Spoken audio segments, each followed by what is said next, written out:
Hey guys, Lily Bonnick here with SEBFishing. Thanks for tuning in today for yet another video. My dad and I are taking a freshwater fishing trip this weekend. We're gonna go to some lake, but my bass tackle is in absolute shambles. I haven't actually gone on a boat to bass fish since the summer. A lot of stuff needs to be done. A lot of rods need to be rigged. So right now I'm headed to school. I'll bring you guys with me throughout the day and I'll show you guys how I prepare for that.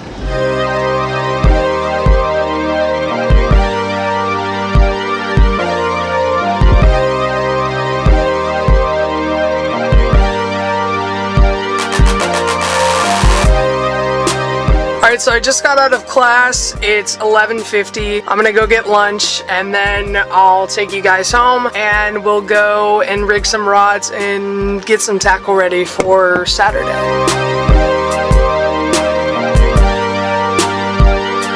I'm at Chick-fil-A right now. The line is always so freaking long. It's wrapped around the whole building. It's ridiculous. Coming up on your right are my ponds. Those are the lakes I like to fish. To our right.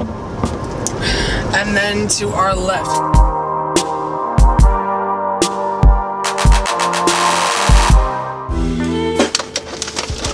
I have so many water bottles, it's ridiculous. I'm gonna clean out my car and then I promise we'll get to rigging rods. I promise. Then we will go rig some rods. That's the whole point of this video, right?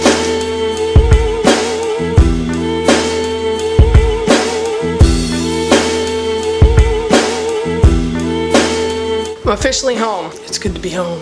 Alright, so the steps that I do is, first thing I do is I bring my rods in, the rods I'm gonna use. I bring in my tackle. I have everything in the garage, but it's 100 degrees outside, so I like to bring everything in here. This camera's making me nervous.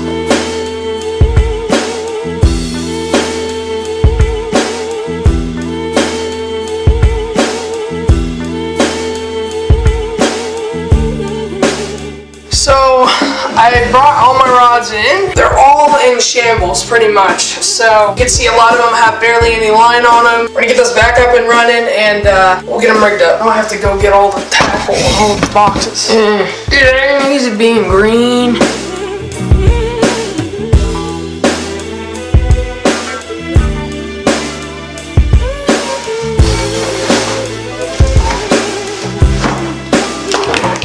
Okay, so I have everything inside right now. The first thing I like to do is see how my rods are, see what state they're in, which right now is pretty rough. And then from that point on, I move on to actually rigging them. Checking the rods includes putting mono on them, putting line on them. As far as my rigging setups go, I just do it on the biggest table I can find with the most room. I have my boxes on opposite chairs next to me, and then I have another box right here in front of me that I'm actually tall enough to see what's in it. And then I can grab stuff from what's in there. The rest of them are too, if they were sitting on the table, they'd be too high. I apologize for the bad lighting. I'm trying to work on it. I don't know what's going on. Anyways, we're gonna move on.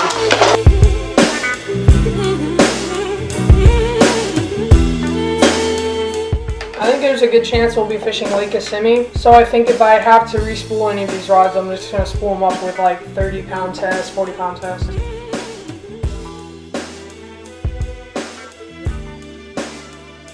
I'm going to put 20-pound test on most of these rods. Line of choice is Andy. The knot that I like to use is a Albright knot. Nice and strong.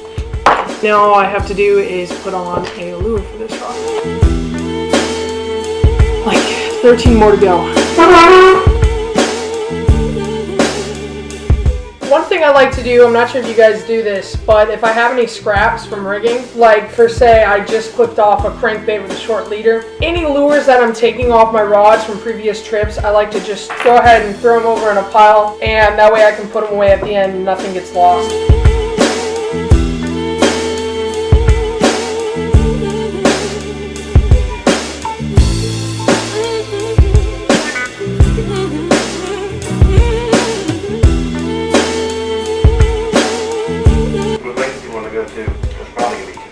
Okay, I'll look it up. Is the Winter Haven chain Kissimmee about the same? I don't care. Alright, so I'm done getting all of the line on the rods cleared away. I've got leader on all of them that need leader. Now all we need to do is put lures on them and we're good, promise. Look at that beautiful mess. Got line hanging everywhere. Alright, so first up, I'm going to start with my worm rods. I'm going to make sure that I have crawls, worms. So far I know we'll probably be going to either Kissimmee or Winter Haven. Both of those lakes we can use worms in, so I'll have a couple of worm rods. I'm going to have a shaky head rod tied on and a couple of Texas rigs probably. Last time we were at the Winter Haven chain, we used Carolina rigs. So the good thing is about Kissimmee is there's a lot of vegetation and we'll be using heavy weights anyway. So I can kind of use the deeper water baits as heavy punching baits if I need to. Baits that'll go through the vegetation well. I got a biffle head on. I think this is like 3/8 ounce. I'm gonna put a PTL lizard at the end of this. Green pumpkin grape swirl.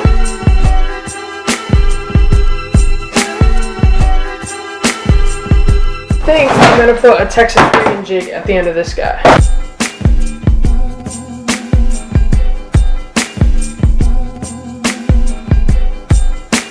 Looks good.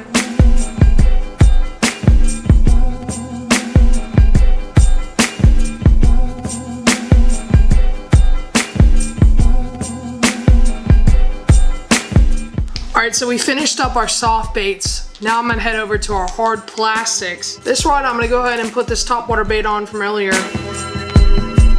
It's got a good soft tip to this rod. It's definitely a crankbait rod here.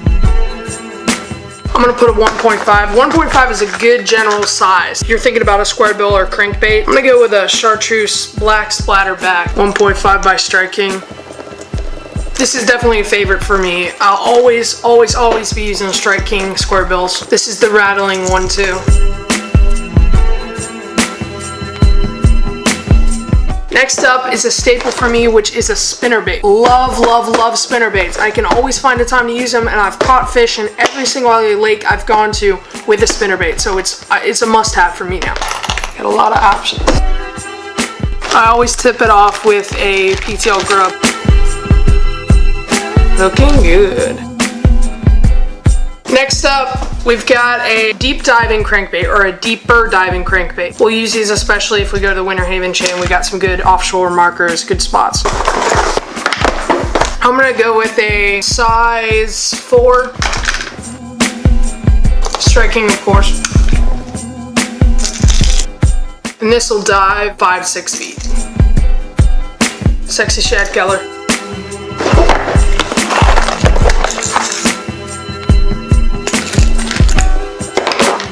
Last but not least, for the hard baits, I've got a rattle trap.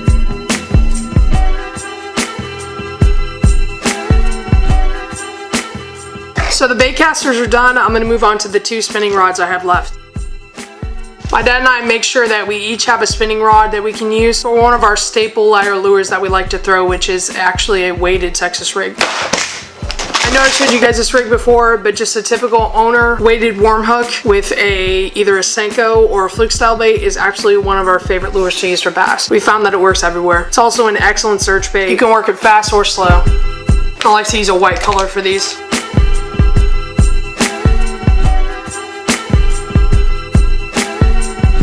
So that's pretty much it. Those rods are ready for Saturday, no matter what lake we go to, Winter Haven, Kissimmee. I think it's going to be between those 2 lakes. Got about 5 hard bait rods, got about 5 soft bait rods. We're good to go as far as all of that goes, and just got some good basics. Any lures you don't see, we just haven't had good luck with in the past. We've been to both of these lakes a few times, so we have an idea of what we like to use there, and so anything that isn't there isn't there for a reason. All right, so now I have to go put all this crap back outside.